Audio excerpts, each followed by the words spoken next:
Greetings and salutations, my beautiful people. Welcome back to a new installment of the Impromptu Podcast. I am joined by returning member Boogie and newcomer guest Danners. How are y'all doing tonight? Fantastic. Not too bad. How are you? It's good to hear. So what you guys been up to lately? Go first, or Go ahead. you're right? Okay. All right. So I've been a little bit erratic, but the games I've been playing mostly it's Deliverance. Or we're going right into it. Oh, so going into what you've been playing lately? Alright. Go ahead. A lot of practice with the routine. It's been a while since the last time. Kingdom Come Deliverance, Persona 5, and the collection, Sega Genesis collection, whatever the long-winded title is for it. The PS4 one, let's put it that way. Hello? Mm-hmm. With Kingdom Come Deliverance, you play one first-person open-world RPG. You kind of play all of them, but it's still a solid game, and it's thing that it's this up-and-coming developer, and they've made something comparable to what you might see from Bethesda or some other large AAA company. So that's pretty impressive. That is. Persona 5, it's a fun game. They were trying a different kind of story from what they've been doing previously. And the rest of the Confidants, little bits of story there. And Sega Genesis collection. It's it's got some neat features like the online connectivity. Well, for a few games, but it's really. It's the lag is awful. I'm sad to hear that has input delay. You'd think they'd be able to get that done right, considering it's ROMs on a PS4. I know, right? Few games in this version that I don't think were on the previous generation, but there's a lot of games that aren't there, like the original Phantasy Star. That's not available. It's. To be fair, this is a Master System game. There was the first one. The very first Phantasy Star. Yeah, it was the first Phantasy Star was Master System or Mark III, I think, and then 2, 3, and 4 were on Genesis. It still is the principle of the thing. It feels pared down compared to the previous iteration in a number of respects. But still, I only rented that one, so actually owning this version, it's nice to have to. Yeah.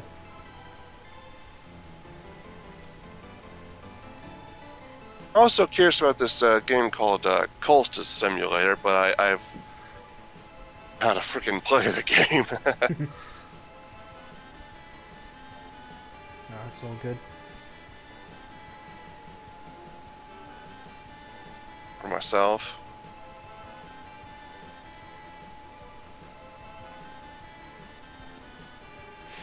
That's all. Hello? Mm-hmm. That's strange. You'll say something and that's like a weird lull in like sound. I'm not sure if it's getting cut out or not for you, Boogie. Dagnabbit.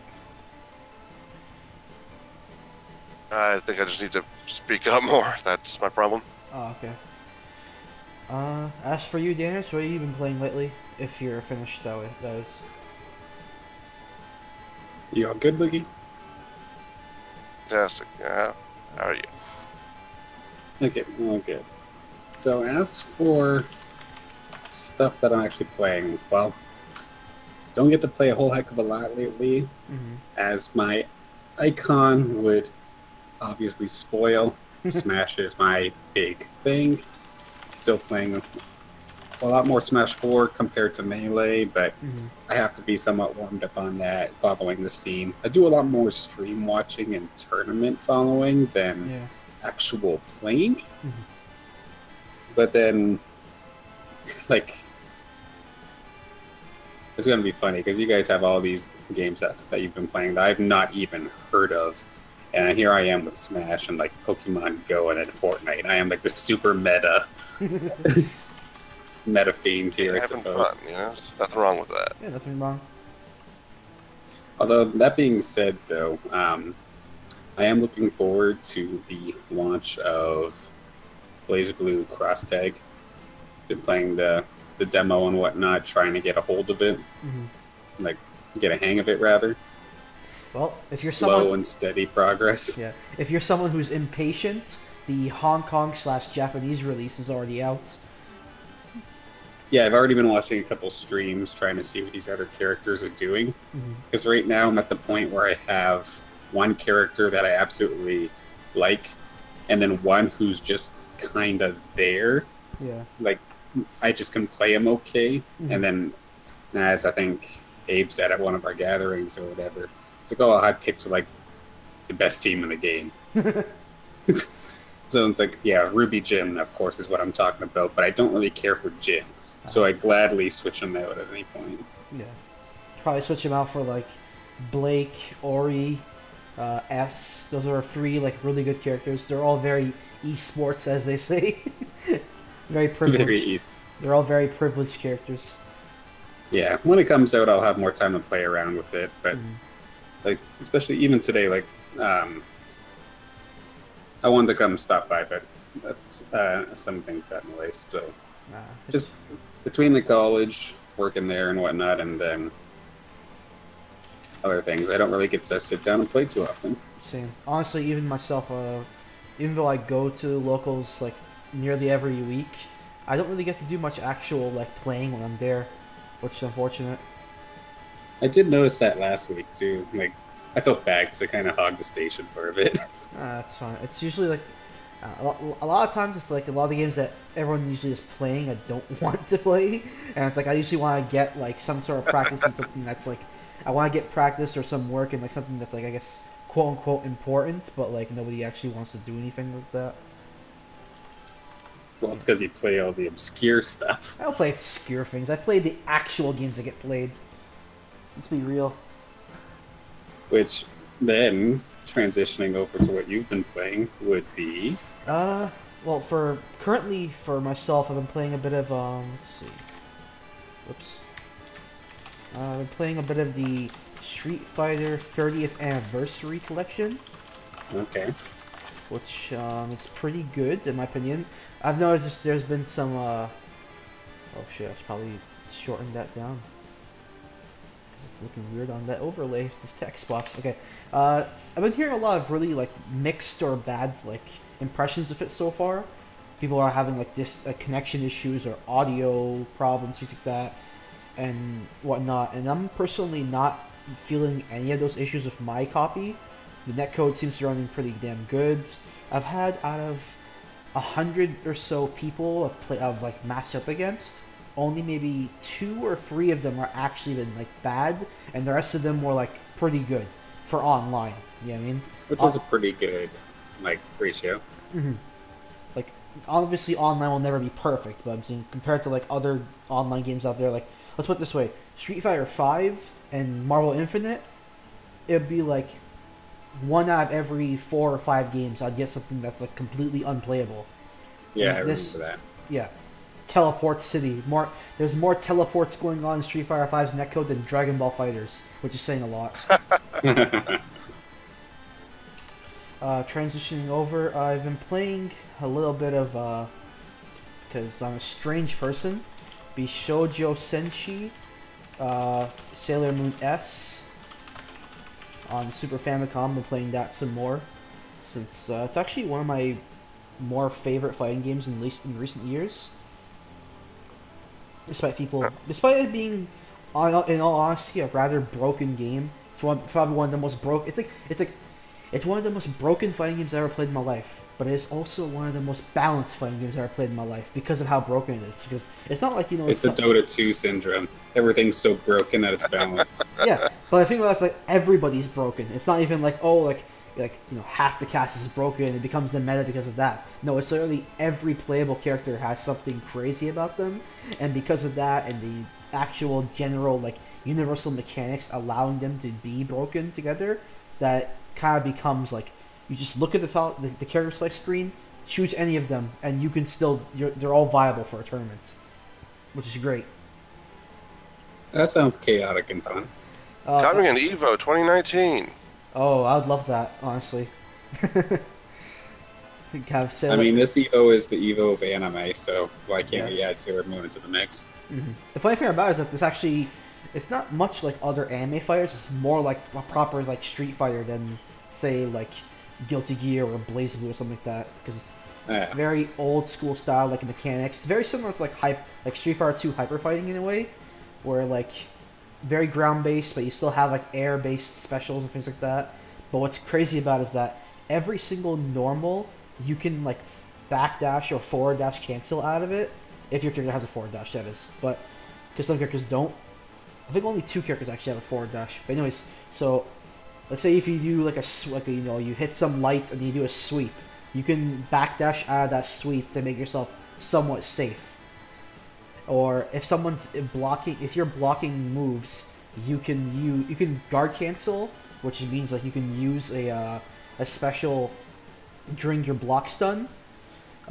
Any special in the game doesn't matter. So command grabs, shoryukens, supers, doesn't matter. You can guard cancel any special in the game from block. So that's pretty crazy. So you can have like someone do something that's a little bit unsafe, like an unsafe special or fireball, and then you just guard cancel your like super move that's a super uppercut or super shoryuken, and then oh, there you go, they just lost like 70% of their life.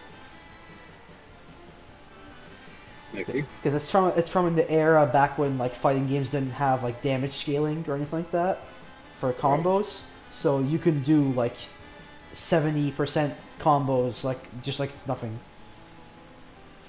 So matches are always best of 5 instead of like the best 2 out of 3 scenario, things like that. As for another thing I've been playing, which is this one's actually the surprising thing, I've been playing the Pocket Monsters Gold Space World demo.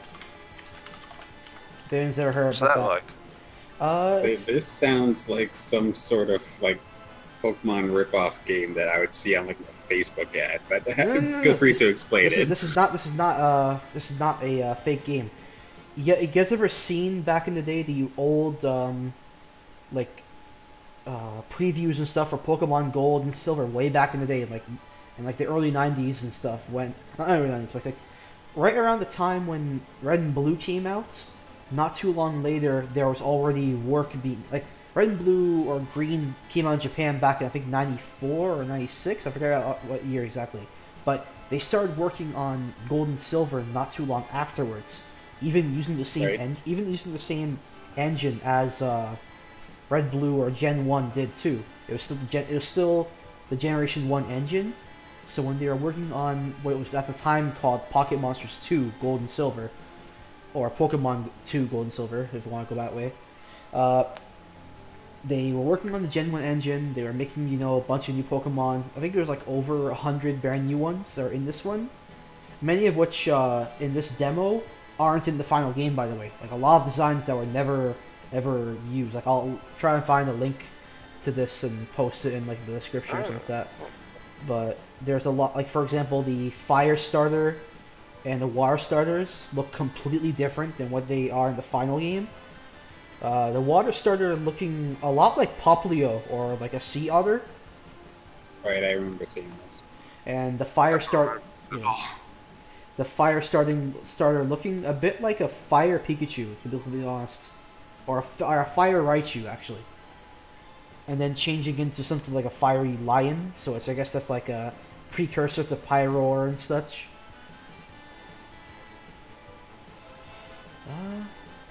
Or whatever the other flaming lion Pokemon were called. I forget. There's been so many now. Sometimes I forget these later ones, the generation names. But yeah, they had. You get the right idea. Yeah, so they had something like that.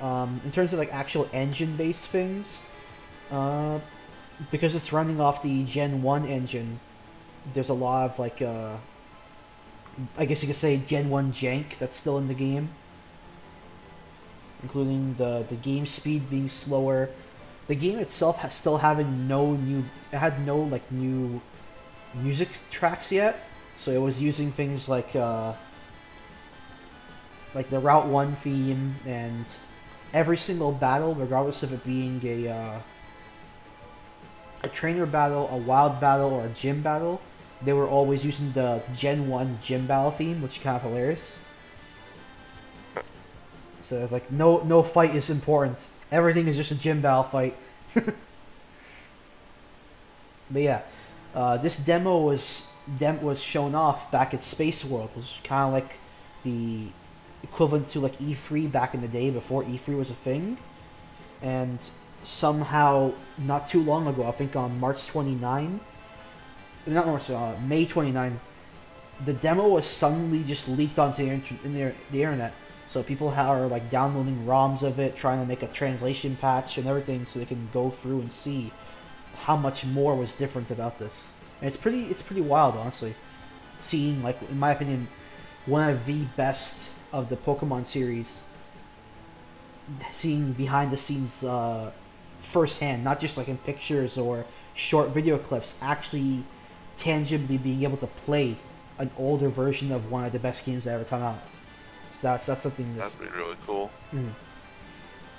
So we got websites like the Cutting Room Floor and a bunch of others going through and trying to like document as much as possible what's been changed or what's weird and oddities, things like that. So that's really nice to see. But yeah, that's what I've been playing lately. Just neat. Yeah, it's just nice to see. If I had the means to do, if I was a more knowledgeable person when it comes to the series, like to the more intricate, like weird details about them, I would try and like show off video footage of it and like kind of like document it. But in all honesty, when it comes to like the really deep stuff for Pokemon, I'm not too good at it. So it's like I'll leave it to someone else to do that. As I say, there's already so many people who love to theory craft and dig into that stuff anyway. So yeah, we'd be outclassed and buried by others. Mm-hmm. So I'll let those people have their fun. They can go through and be like, oh hey, shinies existed from the very beginning. That's actually the thing. Shinies were already programmed into the thing, but they were hard coded. I noticed. Like Pikachu, for example, was automatically a shiny. The three legendary. What do people call them now? They call them the dogs, the beasts. Which ones? Like Yeah, the dogs. Yeah, legendary dogs, legendary birds, depending on what you're talking about. Yeah, but those three, the Raikou, Entei, and Suicune, they were programmed into the game, but they had like very broad names. They didn't have like the proper names yet. Like Raikou was just as Rai. I forget what Suicune and Entei had, but I think it was just basically just flame and ice. And their designs were completely different.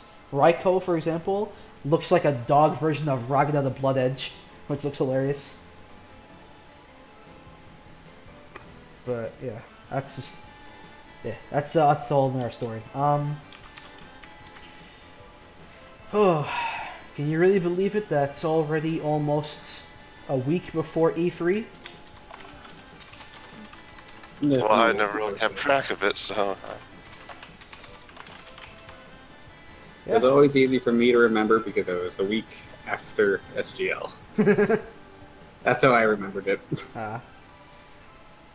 Yeah, I'm really excited I'm really excited for E3 this year, but at the same time, I'm a little bit annoyed because a lot of companies now have been like, "Oh no, we don't want our stuff to get leaked." So instead of letting other people leak our announcements, we'll just announce it in advance before E3. Yeah, suck it.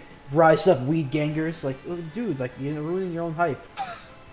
Yeah, it kind of blows it. Like, even if it was a leak, there was always still a theory that it wasn't true, right? Yeah. So still getting to see it It's like, oh, the leak was right, but this is still hype. Mm-hmm. But then them announcing it, it's like, oh, well, yeah, you guys already told us all this. Mm-hmm. Especially when especially when sometimes they'll be like, oh no, they'll basically what's the word for it? They'll leak it in advance. They'll not leak us. They'll tell us in advance, but then they'll tell us again at E3 and try to act like we're supposed to be surprised about it. Exactly, it loses its flame. Mm-hmm. Those Bigfoot shows can never work. I mean, you find Bigfoot, you can't just keep that under wraps while waiting for to finish the filming the show. Yeah, I agree. I still remember, like, a few years back when they were gonna do the patch for Smash 4 and they revealed Lucas, Roy, and Ryu. And people were like, yo man, Ryu isn't actually gonna be in Smash Brothers and Roy's not actually gonna come in, despite those like data things being found, like the victory themes. Because they weren't the same ones as they were in the finals, so they thought they were just like dummy data or like Sakurai trying to like pull a fast one on us. And then the patch comes out like the night or so before E3, and then people just data mine the patch and they've seen the data right there, and it's like, god damn it. It would have been even cooler to have it like not be leaked for us. Well, the hype thing about that was still like that moment was still one of the most exciting for like Smash 4 in general. Because yeah, sure, it got leaked that there was multiple characters. We did not expect it, however, to be literally dropped that day. Yeah. That was crazy. And then the eShop was completely destroyed. Yeah, we freaking crashed it, man. I still remember all the GIFs being spread everywhere. It shows Ryu Tatsuing the servers. Yeah. I can only imagine what kind of crazy shit's gonna be shown. Because like, some people on Twitter, for example, at least for when it comes to Smash, some people are, I don't know, it could be just people just bullshitting for all we know, but from what people are saying, they're like, oh my god, you're not gonna believe what's gonna be like shown, like for the new characters and things like that. So it's making me go like, oh my god, who's actually gonna be in there? Who's actually gonna be revealed? Lucky Chloe and Ruby Rose, let's go. Oh god. Chelsea just yells at me, no! It'd be your new mains. You won't even care about your previous characters. I'm already going in with the expectation that Greninja is not going to make a return, so I'm ready for anything at this point. From what I've heard, we can take this person's word with a grain of salt, but you've heard of Emily Rogers, right? Not exactly. Name sounds vaguely familiar. She's someone who's like done some Nintendo-based leaks in the past, but she never goes like exact wording. She kind of like tries. I think she's someone who works for them or something like that. I forgot the exact what her exact position is, but she said that there won't. She said that there won't be any cuts. Everyone from Smash 4 is coming in. It's coming back. Like all 50. That would be actually amazing if they were able to pull that off. Plus new characters. Yeah. This next game, you guys had enough problems with how many matchups you had to learn already. Imagine what this is gonna be. Me personally, I don't mind having a lot of matchups because it's always fun. My only big like worry for Smash 5 is I'm sitting there going like, how are they gonna nerf Samus worse? Getting rid of Duckman and continuing to keep it banned. I mean, like, because like, she already got nerfed between like Brawl to Smash 4, which is like baffling because she was already like bottom 5 in Brawl. And then they were like, here, we'll fix up like minor things here that were weird, but then we'll nerf like 7 other things that didn't need to be messed with. So now I'm sitting here like, what's nerf or nothing? So it's like, what's next? Is your charge shot gonna kill at like 130 again, like back in Brawl? That's what it used to be that bad. Like I'll actually use charge shot not for the killing power. I would use it just to get a free like. Just to get 30% damage. That's essentially what it is for the most part. Granted, at least it's not too bad now. Samus is actually somewhat respectable now. Granted, when she first started, when the game first came out, yeah, she was ass. But now, not so bad. Yeah, I mean, even like now, like charge shot can kill at like 80. Before Yeah. it would kill. Before in like Brawl, it killed. It was better. It was more consistent to kill with down tilt, which killed at like 115 to 120, depending on the character and stage size. Like it would kill. It would kill Mario at 115 on FD. And a fully charged charge shot wouldn't do it. Charge shot wouldn't kill him unless he's like at the edge and he's at like 120 something. But on center stage, it didn't kill him until like 150. I'm glad I missed Brawl. Brawl made me almost quit the whole franchise, which I've gone. Oh, I remember this story. I've gone to that story enough times. That was a bad time in my life. I think Brawl was a bad time in everybody's life. Unless you One way or another. Unless you were a Meta Knight player or Ice Climber main. That's about it. Then you were having the time of your life. Alright, but I'm on the topic of E3. Characters. What I gave my 2 wishes, even though they're very, very improbable, like unlikely. Any of you guys have a thought of who might make a return? Or not a return, but a appearance? You want my realistic or just wishful thinking? Realistic, and then maybe one wishful. The realistic ones, I'm expecting to see Springman or Ribbon Girl from ARMS. Oh, yeah. Get the ARMS characters in there. Yeah, I expect them to come in. I'm expecting, honestly, I'm expecting Takamaru to finally come into Smash. Takamaru is from what again? Mysterious Castle Murasame. He's considered, like, there was originally, like, it's more of a Japanese-only type of game, but because Sakurai tends to look at the Japanese side more so than Western. Like, Lil Mac is like a big deal. Lil Mac coming in is actually a surprise because Japan doesn't give a shit about Punch-Out. To them, they're like, who the hell is this guy? Because they got the Wii game, but Punch-Out, where it's the original one, the Mike Tyson Punch-Out, where Lil Mac came from originally, that game was only a prize game for them. There was a gold cartridge, it was like you mail in some like codes, I think it was like a high score for Famicom Open Golf or something, I forget the exact name, but you win it in a contest. So not many people actually played the original Punch-Out until the Wii version came out, and even then, like, nobody bought the Wii version very much, honestly. So when they seen him, it was like, who's this guy?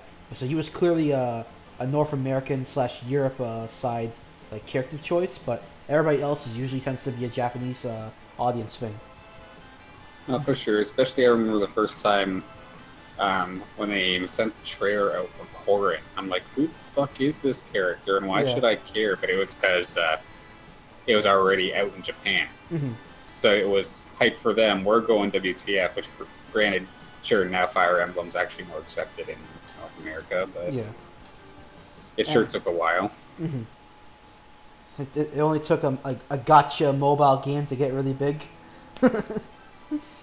Yeah, seriously, right? Yeah. So, like, Takamaru, I expect him, because he was, back in the day, considered part of, they called it the Famicom 4, which is, like, the 4 big brands of, like, the Famicom games, which was Mario, Zelda, Metroid, and Takamaru. Those were the 4. So, he's the last remaining guy.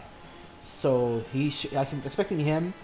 For wishful thinking, I want Princess Daisy and Frisk. Frisk from Undertale. Oh, okay. Yeah. Interesting. That would be interesting.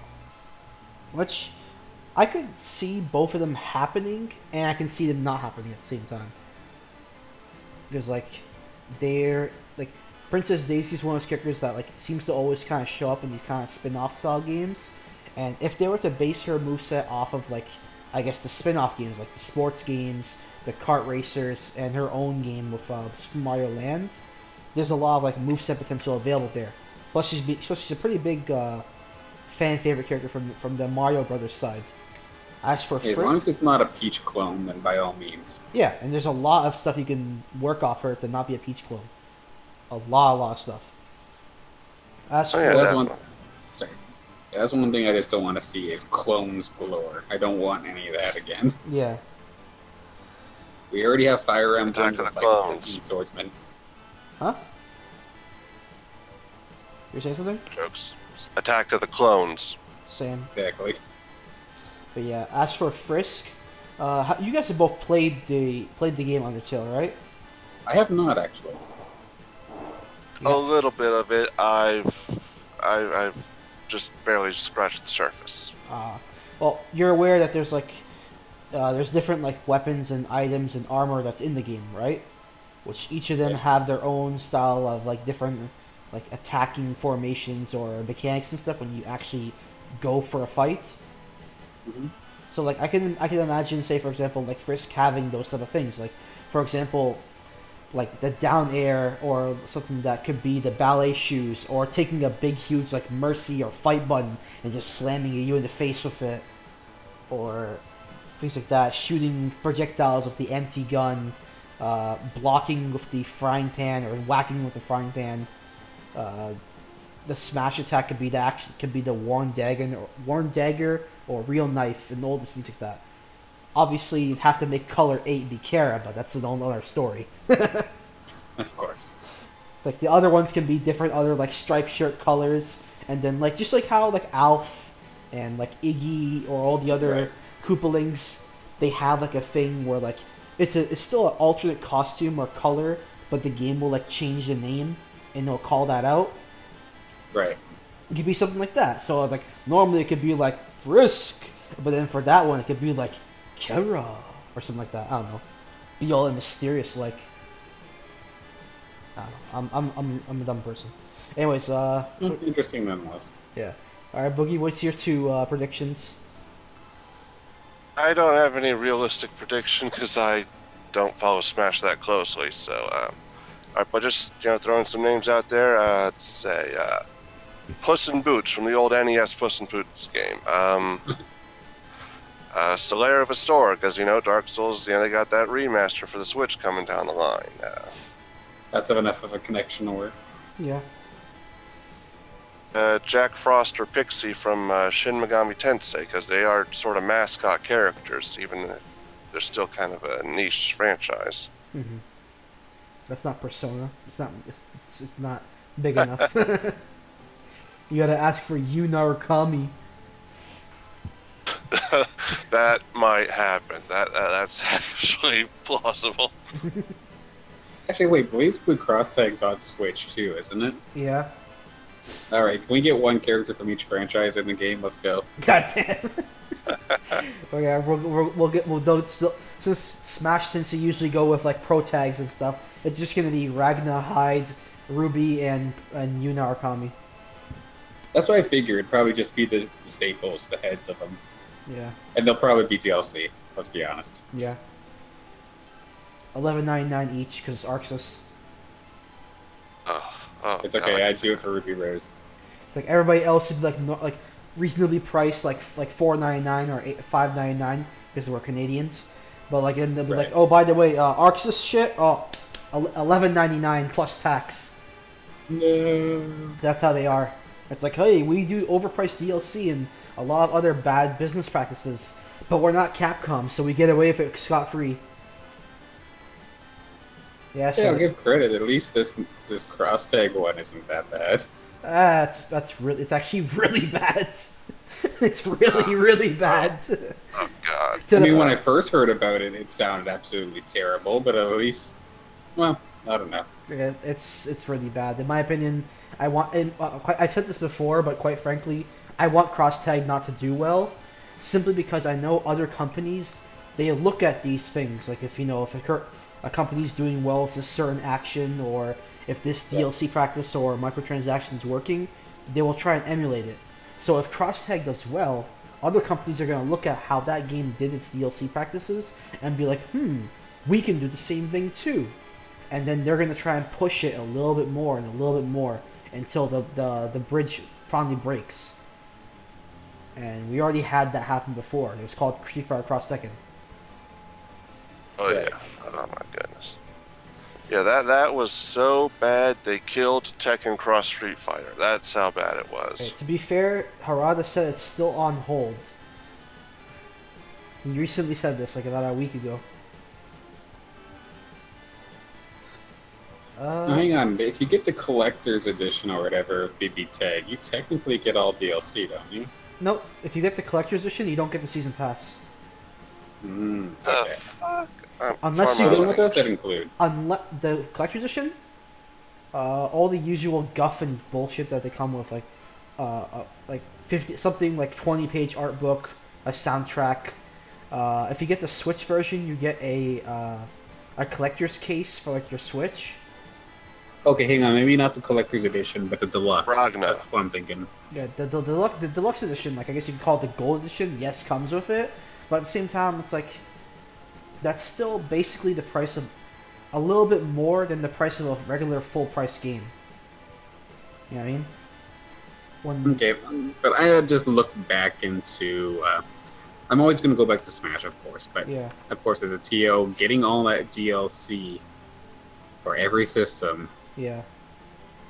I think even then, I'm probably getting close to like $90 to $100 per system. Exactly.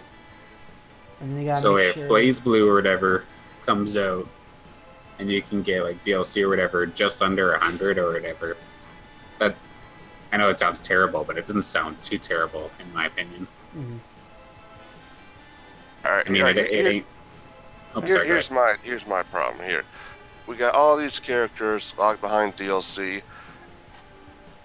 Just about none of them I'm interested in playing with. So it's like, it feels like highway robbery for stuff I don't care about. Mm-hmm. My issue with it is that like the game is essentially working off 90% of the case. Like everything except for the Ruby sprites are all like recycled from older games. Yeah, which is a bit of a turnoff. So it's like we used to live. I still distinctly remember playing games like Capcom vs SNK 2, which you bought for normal. I think it was a little bit less than full price, and you got like over six. I think it was like 60 something characters. More than half of that roster was brand new sprites made just for that game. You got everyone right off the bat with only 2 extra unlockables, which both those characters sucked anyways, but. Everything else was right off the bat. You got the whole roster. You had a bunch of modes to play for fun. You had online play if you had the Xbox version, which was one of the first major fighting games to have like online play for worldwide. So all that. And then there's Marvel 2 with its big huge roster, and that was also a lot of like some new sprites. A lot of it was recycled sprites, but you got your whole game right off the bat. And BlazBlue Cross Tag is all like, hey, by the way, we're gonna not give you the full roster. We're not gonna give you like, for what the game is, of so much of it being like recycled sprites with some slightly changes of the way how the mechanics work for each character, which in all honesty is like they stripped down a lot of their mechanics. It's not even like they dumb it down a little bit. Yeah. Like playing Noelle and Cross Tag or whatever is so much easier than actual Central Fiction. Mm-hmm. And now, speaking of Capcom versus SNK 2, that just reminds me of something. Arc System, they'll charge you a DLC. Don't they charge DLC for like these extra colors, the pixel colors, characters? And in that game, the Capcom versus SNK 2, you could play around with the coloring of the sprites of your characters. Yeah, you can make custom colors, and you can go online with those custom colors. That's actually really cool. Hell, you could even go with those custom colors and change the name tag too. So you could make like a if you really wanted to troll someone, you could make like an all black version of like Raiden and call him Venom or something. Or make a naked version of like E Honda or something if you wanted. I've seen it happen. It's kind of hilarious. Man, I would love for something like that to actually be implemented where you could change the colors. Because think of it, like all these sponsors coming into esports. Imagine if you can actually have like a Team Liquid Ryu. Yeah. Like blue, white, like dress them up properly or whatever. Mm-hmm. Maybe implementing a logo is maybe a little much, but just playing around with the colors by itself, you can essentially give yourself a uniform. Yeah. Like, that'd be so simple in theory. But that actually add a little bit of, like, creativity, some niceness to it. What's funny is that not too long ago, there was even King of Fighters 13. That game also had a custom color mode, too. and you had a lot of like, what's the word? You had a lot of freedom of what you could change for the colors back and forth. So like some people would, and the way how it was done is that even some coloring things, for example, like Yuri Sakazaki's layers of which things you could change, you could make like her leggings on her pants could look like it's either like it's shorts or it's knee socks, or she's not wearing the leggings at all. She's just wearing like her gi. Like you could change things like that. Or the details are like the shading is done in such a way that there was different layerings on what was done, or you could make it look like, say, Andy had like a mask on his face, or he had tattoos, and like there was so much detail in that alone, let alone like what you could do with other styles of like custom color modes. And that was not even that long ago. King of Fighters 13 was only about a few years ago, and yet we are living in a day now where ArcSys is still charging us money for really, quite frankly, really bad looking color palettes. A lot of times their DLC color palettes don't look good at all. Yeah, like I remember looking through the Guilty Gear section now. and it's just not working. Sorry, go ahead. It's talking about how it's like a cyberpunk dystopia, but it's nowhere as interesting. Yeah. But anyways, what was I trying to say? But yeah, so we have like Cross Tag doing that. But the thing that's so weird about it is that like I said before, this game only has 40 characters, and there's so many like people that are missing. Like we're missing a lot of characters that people usually expect to see in these kind of games. The Under Night in Birth people are going like, what the hell? Where the hell is like Hilda and Seth or Chaos or Akatsuki and things like that? Persona people don't like the main mascot character of Persona 4, Teddy or Kuma, is missing, which is weird. And he's one of the people from the original investigation squad, and he's missing. Or there isn't even a single villain character on any of the 4 brands. No Adachi, no Terumi, no Susano, once again no Hilda. All these missing characters, and there is only 4 Ruby characters. This is like a missed opportunity to have more, because like it's only just those 4, but when you look at the character select screen, it's like it seems strangely empty compared to what the rest of the rosters have. Do you think that either one, they just like didn't announce everything and are going to announce more stuff later, or 2, do you think they're trying to see how well the game does first before determining whether they want to add more, or 3, they're just done with just that? It's kind of all 3 in a way, because right now all the characters that are supposed to be coming in, we know who's coming, except for like the very last pack, which is going to be a few more characters. Like I think for BlazBlue, it's Izayoi, Nine the Phantom, and I forget the last person. Mai Natsume.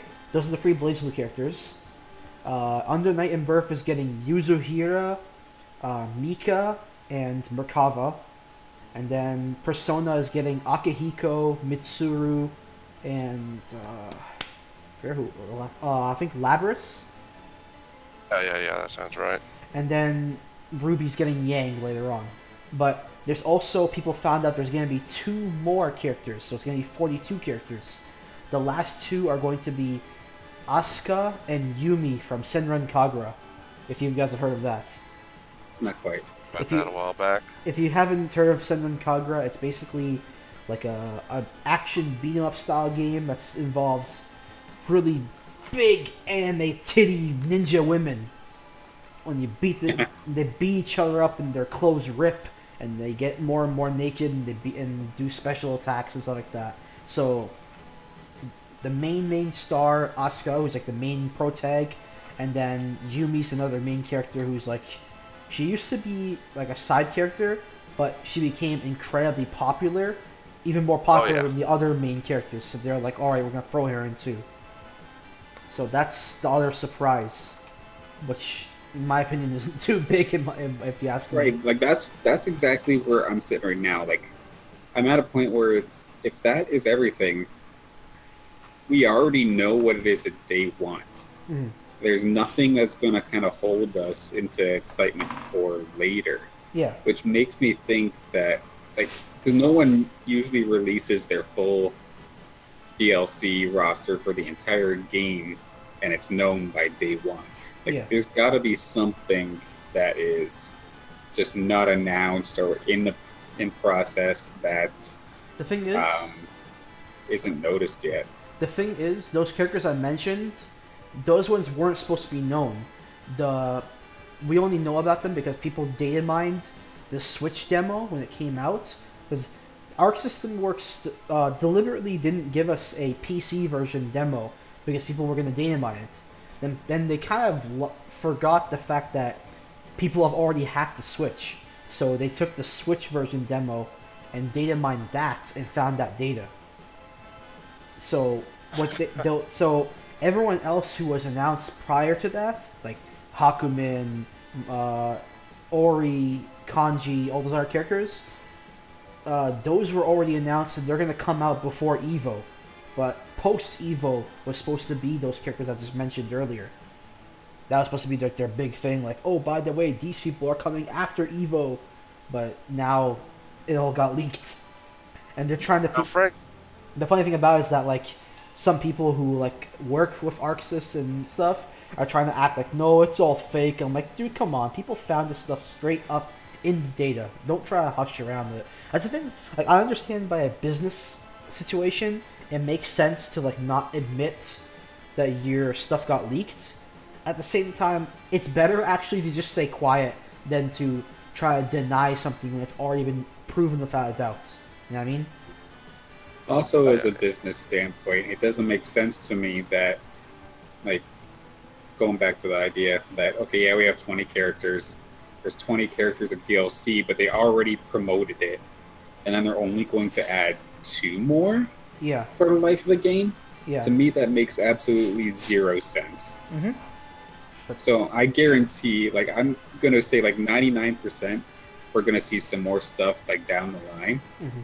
Personally, I'd love to see a Guilty Gear cross. That'd be great. But they have a lot that they can work with. Even if it's just adding in more people from the same franchises, there's options there. Yeah. I think what we're seeing is, like, DLC set, like, 1 and then a half for those 2 characters. Mm-hmm. But there's probably going to be more. I can't imagine it being, okay, this is everything, and then we just only hidden 2 characters. Mm-hmm. To me, that's weird. That's really weird. Yeah, well, here's what I'm thinking. Oh, bland the vanilla game is with the character selection and how much it was DLC, they kind of had to come forward with what else is coming down the line. Mm-hmm. Which is true.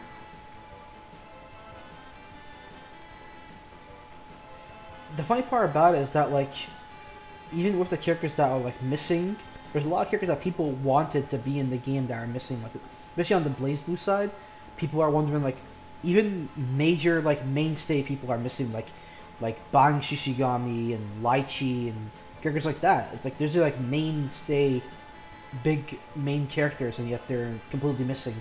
So, like, people are hoping those people come in, maybe, afterwards. It's like a Season 2 or something. But anyways, we've gone on. We were supposed to talk about E3, not BlazBlue Scam Battle. Sorry. It's alright. Well, that game it has its own gravitational pull. You just can't help yourself. Yeah, you just can't escape from crossing fate. Can't escape. Anyways, as for more E3 things, I assume that Final Fantasy VII Remake is never going to happen. Just saying it bluntly, it's not going to happen. It's not a game. That was just something to make... It's going to happen, but it's not going to be good. I don't think it's going to be on the PlayStation 6. Yeah. That's if Sony lasts that long. Because that E3, when all that stuff was announced, that was like them just saying stuff to make their stocks go up, because Sony itself as a company is not in good standing, but their PlayStation brand is like the only thing making them money. If people ever looked into it. Not really. Yeah. So I can see that. I don't think that's coming out. I'm ready for that Kingdom Hearts free delay. They're gonna delay. They're gonna delay it until like spring 2019, and then they're also gonna announce a season pass. And right when the second they announce the season pass, that's when I go, all right, I'm boycotting this whole company.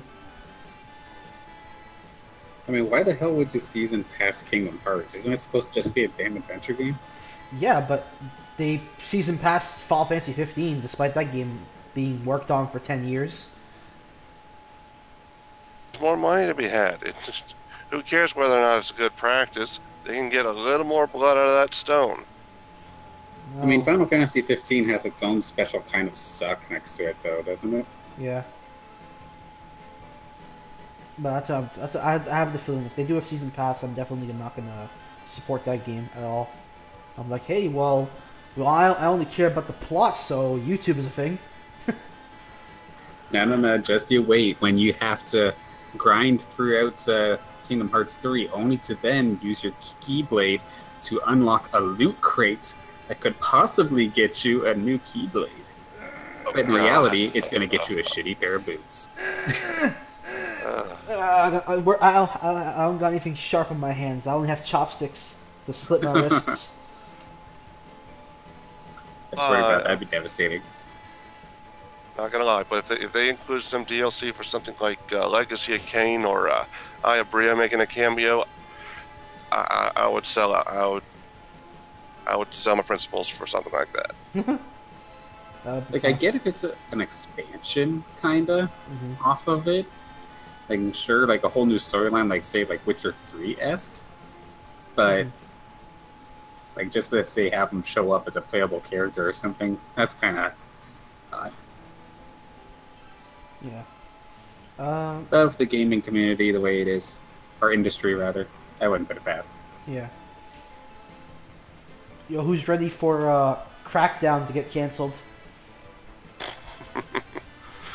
I don't even know what that is, so... It's a game on the Xbox One.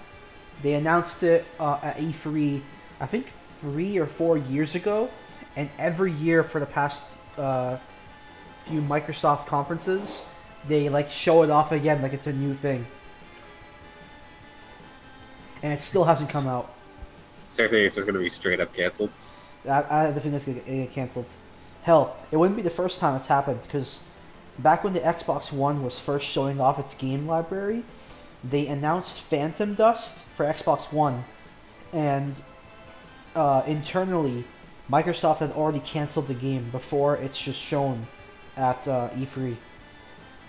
That's kind of lame. Yeah. And then there's Scalebound and a bunch of I was going to say, what was the one I think that PlayStation had? Scalebound was it, though? Yeah, that was a Microsoft thing. That also got canceled. That was, eh? Okay. Yeah. Microsoft games, it's like the worst version of Waiting for Godot. Yeah. Totally. What else is gonna probably happen? Metroid Prime 4 is gonna make me cry. That's just flat out. No doubt. It's earlier games. I've been shame on me for not doing that. And to play the earlier Metro games for a while now. I've just been procrastinating. Well, you've got a week before the new one gets shown. And I'm sure you can beat Metroid 1 in like an hour. You can beat Metroid 2 in like 2 hours, or you can just play Samus Returns and beat it in 5.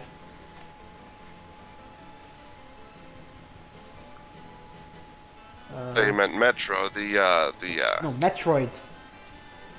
Okay, my mistake. The game with the hot armored girl.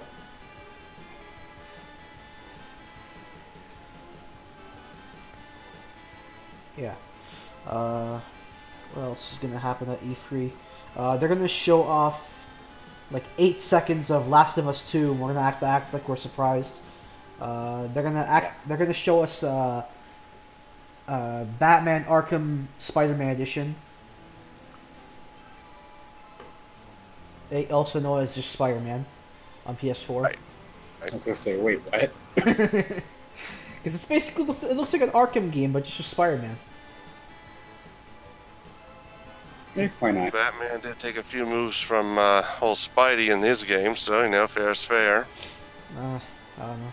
I feel like that type of gameplay style is like, it's already out of date, so it feels weird for them to like try to pursue that trend like 2-3 years later. It's okay. Call of Duty can still get away with it, so why can't Arkham? Spider-Man. I guess. Though, apparently Call of Duty's been doing a lot worse lately in recent years. Good, they should. I've heard burn that hell, to be honest.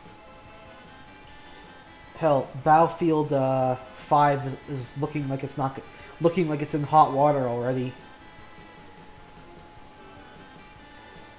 Yeah, Something about the trailer's a bit of a bad joke, or Yeah.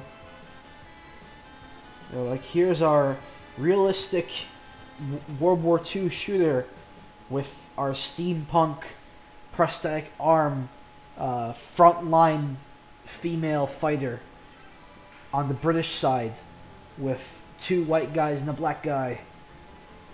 But we're historically... I noticed that, like, I think it was the Call of Duty of recent, so World War II. They lined up like the first mission alongside World at War, and it was basically the identical animations. Yeah. I think I remember seeing that. It was pretty hilarious. Oh. Can you guys hear me?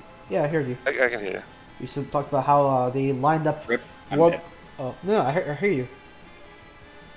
Hello? Remember which game it was? I think it was Call of Duty that they had the trailer for, but it looked to me like what someone making a parody of a Call of Duty trailer would make. Mm-hmm. I think it ended up being one of the most disliked videos of all time. Mm-hmm.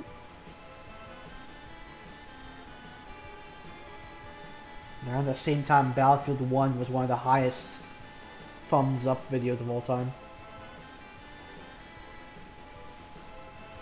Can we just have Fortnite completely destroy the Call of Duty's franchise now, please?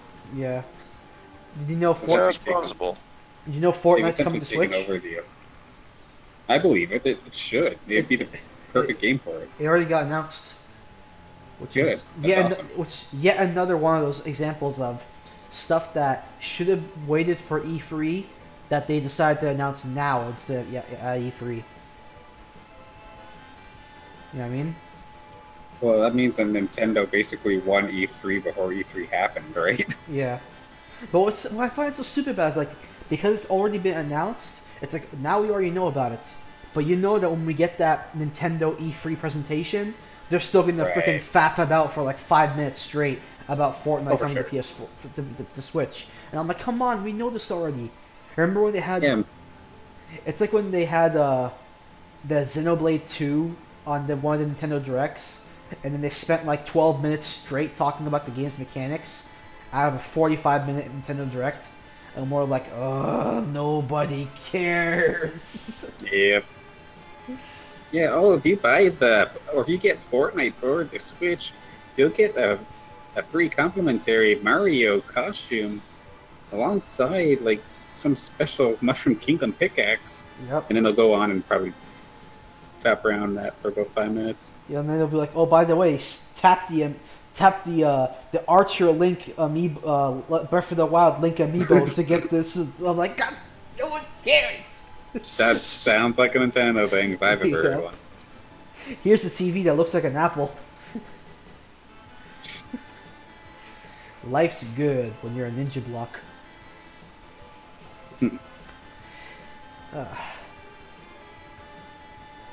One thing that is nice, which is actually, anyone else have anything else to want to say about E3 first?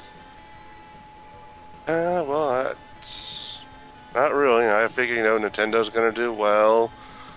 Sony's going to trudge along, and Microsoft might as well not show up. That sums it up for me as well. Mm-hmm. So we can move on to the next thing, which is, to me, is a biggie. Here's the big one, at least in my opinion.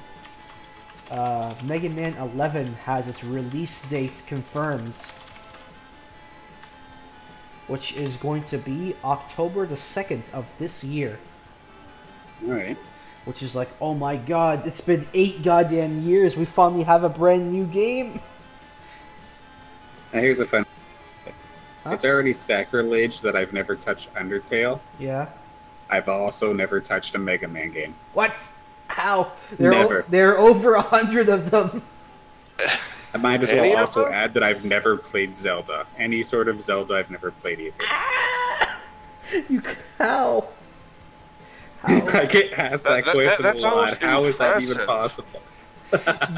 You have a Nintendo Switch right now, right? Yeah. Okay, go onto the eShop right now and download Mega Man Legacy Collection 1 and 2. I might actually have to take a look at that, It's actually. like 10 games, and they're all really good. Okay, well, to be fair, 9 and 10 are okay, but the rest of them are great. The Zelda. Forget about the second one. We don't talk about the second one. Zelda 2 is great. What are you talking about? Zelda 2 was fantastic. But anyways, Mega Man 11 is being released for basically every platform out there. So PS4, Xbox One, Nintendo Switch, and PC. The game is completely brand new. Nothing's being reused from previous games.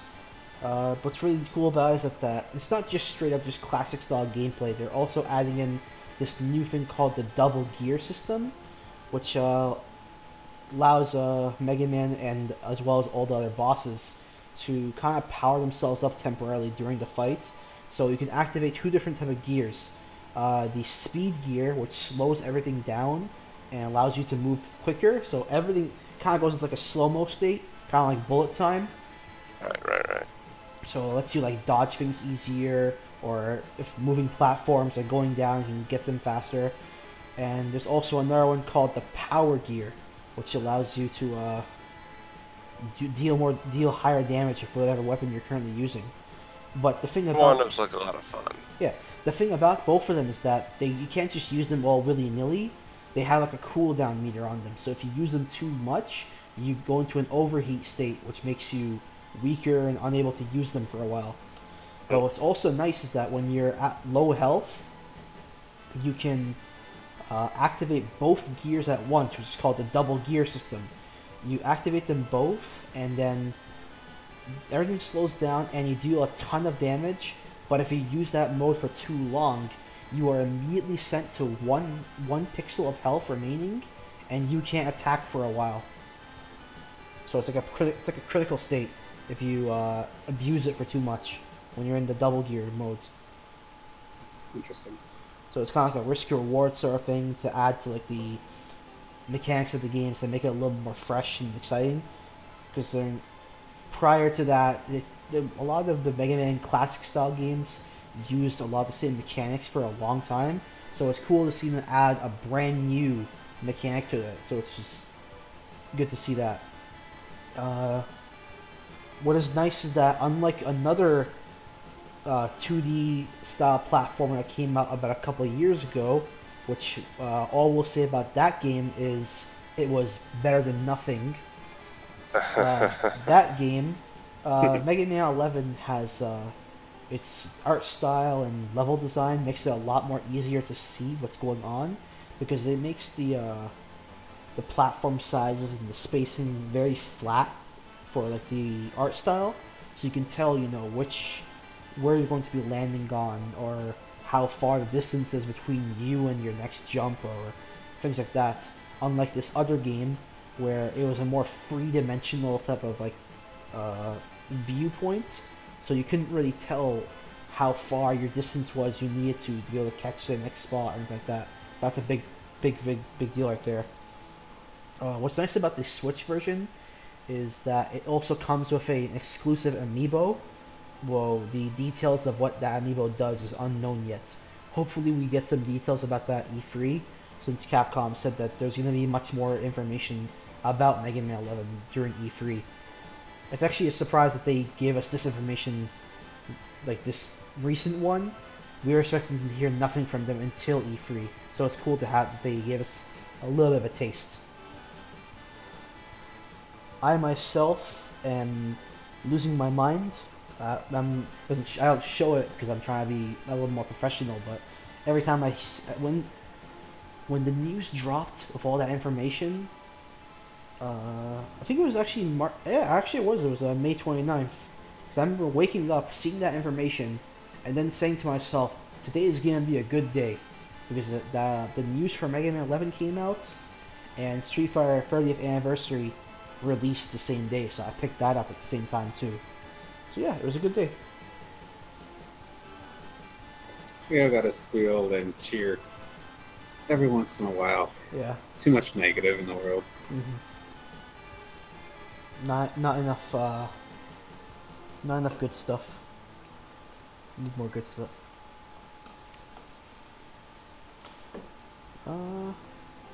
Yeah. What do you guys? What are your guys' take on the Mega Man 11 release and things like that? Oh, I was a little on the fence when I heard there was going to be another game. When I saw the trailer for it, I was like, oh, hey, this actually looks pretty fun. Then when I heard about the new mechanics, I'm like, they're actually really going to be doing something with this game. They're not just cranking out another one. All right, I am down for it. I don't think that I was really glad about is that because like I remember with 9 and 10, they came out a lot, like many years after obviously 8 and stuff came out, but they were like, oh, we're going back to the Mega Man 2 style, which only had the jumping and shooting, while like 9 and 10, I mean, no, like 3 and up introduced things like the slide and the charge shot and things like that, and then 9 and 10 was like, no, just jump and shoot, no charge shot, no slide. I was like, what? Why would we go backwards? So it's good to see that jump, slide, and shoot, and everything, and charge shot and stuff is all back, and then some. No compromises.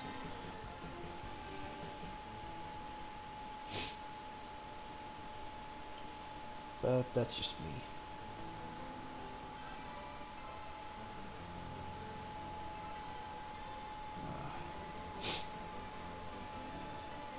Unfortunately, we did not receive anything in the Curious Cat for Q&A this week, which is a good and a bad thing in a way.